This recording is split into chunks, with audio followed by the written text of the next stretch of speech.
1 പത്രോസ് 2:16. സ്വതന്ത്രരായും സ്വാതന്ത്ര്യം ദുഷ്ടതയ്ക്ക് മറയാക്കാതെ ദൈവത്തിന്റെ ദാസന്മാരായും നടപ്പിൻ. ഒരേ സമയം തന്നെ സ്വതന്ത്രരായും ദാസന്മാരായും നടപ്പാൻ നമ്മോട് ആവശ്യപ്പെടുന്ന മനോഹരമായ ഒരു വാക്യം. സ്വാതന്ത്ര്യം ആഗ്രഹിക്കാത്ത ഒരു വ്യക്തിയുമില്ല, ഒരു ജനതയും ഇല്ല. അങ്ങനെയെങ്കിൽ നമ്മുടെ ആത്മാവിന്റെ സ്വാതന്ത്ര്യ മോഹം എത്ര വലുതായിരിക്കും.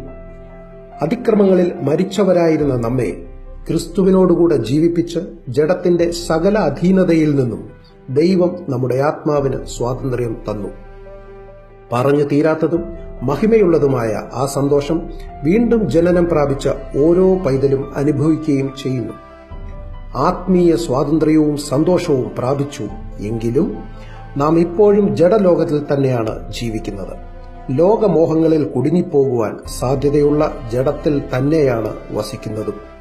റോമർ 7:23-24 വാക്യങ്ങളിൽ, എങ്കിലും എന്റെ ബുദ്ധിയുടെ പ്രമാണത്തോട് പോരാടുന്ന വേറൊരു പ്രമാണം ഞാൻ എന്റെ അവയവങ്ങളിൽ കാണുന്നു.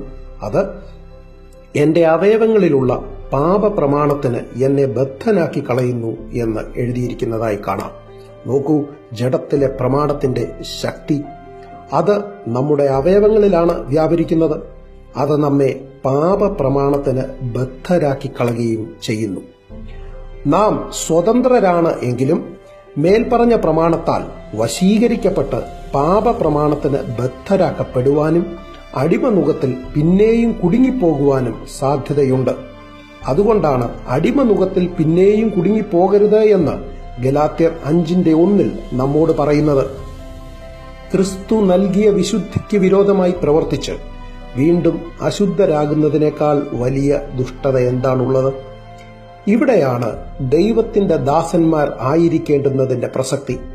റോമർ 6-ാം നാം നീതിക്ക് ദാസന്മാരാണ് എന്ന് കാണാം. നാം ദൈവത്തിന്റെ ദാസന്മാർ എങ്കിൽ ദൈവത്തിന്റെ ഹിതത്തിന് വിരോധമായി ഒന്നും ചെയ്യാതെ പരിശുദ്ധാത്മാവിനാൽ നയിക്കപ്പെട്ട് യജമാനനായ ക്രിസ്തുവിന് വേണ്ടി ജീവിക്കേണ്ടുന്നതാകുന്നു. ഗലാത്യർ 5:16 ആത്മാവിനെ അനുസരിച്ച് നടപ്പിൻ, എന്നാൽ നിങ്ങൾ ജഡത്തിന്റെ മോഹം നിവർത്തിക്കയില്ല എന്ന് എഴുതിയിരിക്കുന്നു. നമുക്ക് ഒന്ന് സ്വയം ശോധന ചെയ്യാം. ക്രിസ്തു നൽകിയ സ്വാതന്ത്ര്യത്തെ ദുർവിനിയോഗം ചെയ്ത് ക്രിസ്തു നൽകിയ വിശുദ്ധിക്ക് വിരോധമായി പ്രവർത്തിച്ച് ദുഷ്ടരായി തീർന്നിട്ടുണ്ടോ? എങ്കിൽ മടങ്ങി വരാം.